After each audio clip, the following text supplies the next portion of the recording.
Et soyez les bienvenus à 7h13, la une de vos journaux ce vendredi 18 août, c'est votre revue de presse, Lionel. Un soleil brûlant dans un ciel bleu, la silhouette d'un ouvrier qui se désaltère comme il peut. Photo à la une du Parisien ce matin pour illustrer donc cette canicule qui va s'abattre sur la France.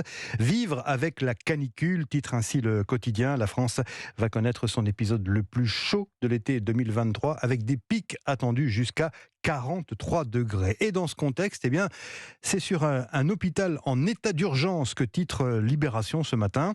Face au manque de personnel, le système hospitalier tient bon, mais en bricolant, écrit Libération. Et l'épisode caniculaire de la résurgence de la menace du Covid menace toujours. Poutine qui installe la Russie dans une guerre longue, c'est le constat inquiétant du Figaro du jour. Alors que les attaques de drones visent de plus en plus fréquemment Moscou, le Kremlin, explique le Figaro, profite du fatalisme de la population pour poursuivre sa montée en puissance de l'armée russe. De votre côté, qu'est-ce que vous avez repéré dans les journaux du jour, mon cher Dimitri Vernet ? Eh bien, un article dans le journal Le Monde qui revient sur ce premier grand test des Jeux Olympiques à un an de leur coup d'envoi. Test de la nage dans la Seine. Et oui, hier, 65 triathlètes ont plongé la tête la première dans l'eau parisienne. Oui, c'était une première, oui, car le véritable premier test prévu il y a 2 semaines avait été annulé en raison de la pollution du fleuve. Des triathlètes qui ont l'habitude de nager en eau trouble, écrit le journal Le Monde ce matin, puisque oui, outre les Jeux Olympiques 2024 où ils devront nager dans la Seine, les triathlètes disputent régulièrement des courses urbaines dans des eaux polluées, ce qui n'est pas sans conséquence pour eux aux JO de Rio en 2016 ou ceux de Tokyo en 2021. Certains athlètes ont connu des problèmes gastriques après les épreuves et il n'y a pas de raison que ça ne soit pas le cas aux JO de Paris l'année prochaine. Certains participants ont donc pris l'habitude de se préparer d'une manière un petit peu spéciale avant les compétitions, comme l'explique dans cet article le champion du monde français en relais mixte Pierre Lecor, qui dit prendre des probiotiques, du smecta et même des pastilles de chlore. Oui, des pastilles de chlore pour éliminer en fait les virus et les bactéries quand il boit la tasse.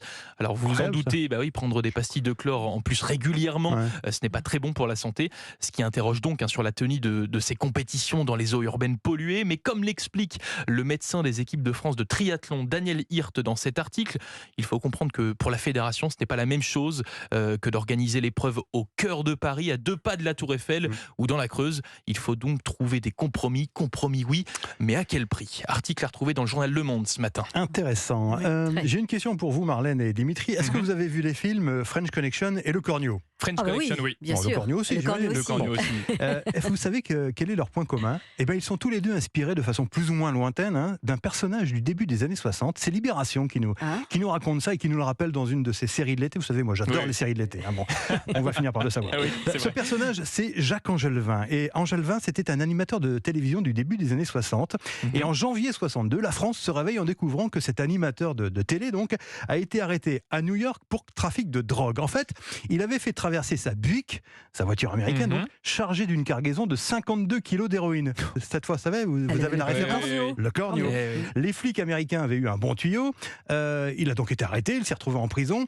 Et il y sera encore, justement, Angelevin, quand le Cornio sortira en 65, inspiré donc de sa mésaventure, puisqu'on se souvient que le film raconte l'histoire d'un Français au volant d'une grosse américaine chargée de drogue, la schnouf, la fameuse schnouf, et le bijou volé, le Yukon Kun, bien sûr. Bravo.